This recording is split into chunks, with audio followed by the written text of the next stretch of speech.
Po ang UV area, machine status is okay naman po. Ito naman po ang aking ongoing pending. Ito naman po ang aking clipboard, UV at sa CPD. Dito naman ang aking calibration. Dito naman po ang aking UV jig. Ito naman po ang ink and cleaning materials.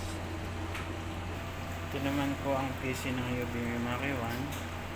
Ito naman po ang kanyang local disk. Madami pa pong space. Nakalagay sa eco solvent area ang ink namin. Kompleto naman po ako sa kulay. Ito naman po ang UV Mimaki 2.